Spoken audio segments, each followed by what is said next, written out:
Salam, selamat malam sahabat terkasih. Terima kasih sudah meluangkan waktu untuk berhenti sejenak, meredakan hati, dan kembali merenungkan firman Tuhan. Malam ini adalah waktu Tuhan memulihkan jiwa kita. Waktu untuk kembali kepada terangnya setelah sepanjang hari kita bergumul, bertanya-tanya, dan memikul banyak hal. Hari ini kita merenungkan 2 ayat pendek, tetapi memiliki kuasa untuk mengubah hidup seseorang selamanya. 2 ayat yang membawa satu pertanyaan terbesar manusia dan satu jawaban yang paling sederhana namun paling mendalam. Kisah Para Rasul 16 ayat 30-31. Ia mengantar mereka keluar sambil berkata, "Tuan-tuan, apakah yang harus aku perbuat supaya aku selamat?" Jawab mereka, "Percayalah kepada Tuhan Yesus Kristus, dan engkau akan selamat, engkau dan seisi rumahmu." Mari kita menyelami lebih dalam. Ayat ini bukan muncul di situasi yang tenang. Pertanyaan ini lahir dari titik terendah seseorang. Kepala penjara baru saja melihat pintu-pintu penjara terbuka.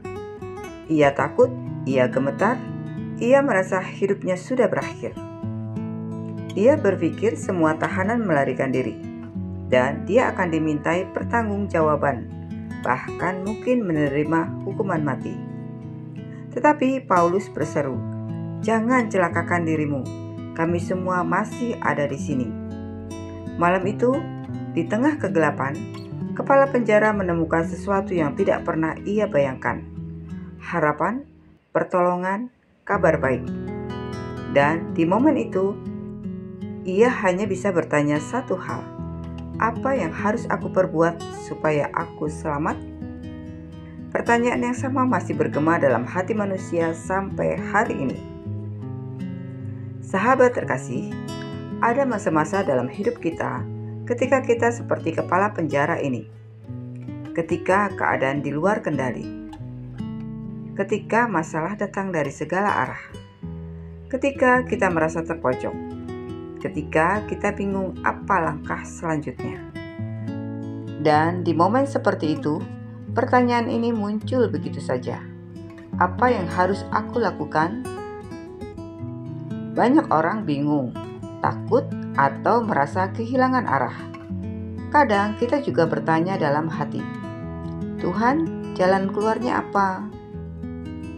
Apa yang harus aku perbuat supaya hidupku pulih? Bagaimana caranya aku keluar dari situasi ini?" Kisah ini mengajarkan bahwa Tuhan bisa memakai momen paling gelap untuk membuka pintu terbesar dalam hidup seseorang. Sahabat terkasih, kepala penjara tidak bertanya, "Bagaimana memperbaiki pekerjaanku? Bagaimana menghindari masalah?" Tidak. Pertanyaan yang keluar adalah, "Apa yang harus aku perbuat supaya aku selamat?" Ini adalah pertanyaan terdalam jiwa manusia. Karena di balik semua kekhawatiran kita, ada satu kerinduan. Selamat, aman, diterima, dipulihkan. Dan Tuhan tidak membiarkan pertanyaan itu menggantung. Ia memberikan jawaban yang sederhana, langsung, dan penuh kasih. Sahabat terkasih, Paulus dan Silas menjawab, "Percayalah kepada Tuhan Yesus Kristus." Ini bukan syarat yang berat, bukan daftar panjang yang harus dipenuhi, bukan ritual, bukan persyaratan hukum, dan bukan usaha manusia. Hanya percaya.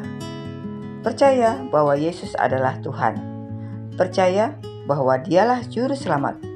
Percaya bahwa tangannya sanggup mengangkat dan memulihkan hidup. Jawaban ini menggambarkan kasih Tuhan yang begitu sederhana dan begitu besar. Selamat diterima bukan karena apa yang kita lakukan, tetapi karena siapa yang kita percayai. Sahabat terkasih, Paulus menambahkan, "Dan engkau akan selamat, engkau dan seisi rumahmu." Ayat ini tidak berarti keselamatan otomatis untuk orang lain tanpa keputusan pribadi. Tetapi ayat ini menunjukkan janji Tuhan bahwa ketika seseorang membuka pintu bagi Yesus, terang itu akan menyinari seluruh keluarganya. Kisah ini menunjukkan kepala penjara percaya. Ia membawa Paulus dan Silas ke rumahnya. Seluruh keluarganya mendengar firman Tuhan. Mereka semua percaya, semua menerima keselamatan. Ini menggambarkan kuasa transformasi dalam satu langkah iman. Sahabat terkasih, kita tidak boleh lupa bahwa semua ini terjadi pada tengah malam, di penjara, di situasi terburuk. Tetapi justru di sana Tuhan bekerja. Justru di sana keselamatan terjadi. Keluarga kepala penjara diselamatkan. Seringkali Tuhan bekerja paling nyata ketika hidup kita terasa paling remuk. Sahabat terkasih, percaya bukan cuma tahu. Percaya bukan cuma berharap. Percaya berarti menyerahkan kendali hidup kepadanya. Mempercayai kasih-Nya lebih daripada rasa takut kita. Meletakkan masa depan di tangan-Nya. Menerima bahwa Dia sanggup menolong. Menjadikan Dia satu-satunya juru selamat. Percaya adalah berkata, Tuhan, aku tidak mampu, tetapi Engkau mampu. Percaya adalah langkah hati yang membuka pintu bagi Tuhan untuk bekerja. Sahabat terkasih, renungan malam ini membawa kita pada satu undangan untuk pulang.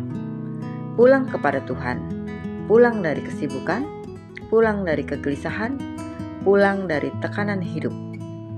Firman ini mengingatkan, tidak peduli seberapa berat hari ini, Tuhan tidak pernah menutup pintu bagi kita. Dia berkata, percayalah kepadaku, aku menyelamatkan, aku memulihkan.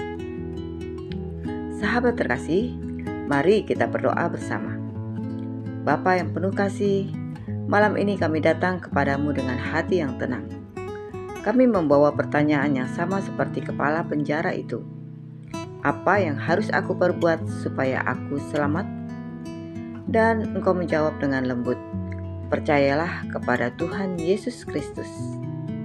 Malam ini kami menyerahkan hidup kami sekali lagi. Kami percaya Engkau menyelamatkan, Engkau memulihkan, Engkau membebaskan dari ketakutan dan rasa bersalah. Engkau membuka jalan ketika kami tidak melihat jalan. Bapa, kami juga berdoa bagi keluarga kami. Seperti Engkau menyentuh seluruh keluarga kepala penjara, sentuhlah keluarga kami. Bawa damai-Mu, bawa terang-Mu, bawa keselamatan-Mu. Dalam nama Tuhan Yesus Kristus, kami berdoa dan mengucap syukur. Amin. Sahabat terkasih, terima kasih sudah mengikuti renungan malam hari ini. Biarlah firman Tuhan, percayalah kepada Tuhan Yesus Kristus, menjadi kekuatan sebelum tidur. Tuhan yang menjaga, menyertai, dan menenangkan hati kita. Sampai jumpa di renungan malam berikutnya. Selamat beristirahat. Tuhan Yesus memberkati.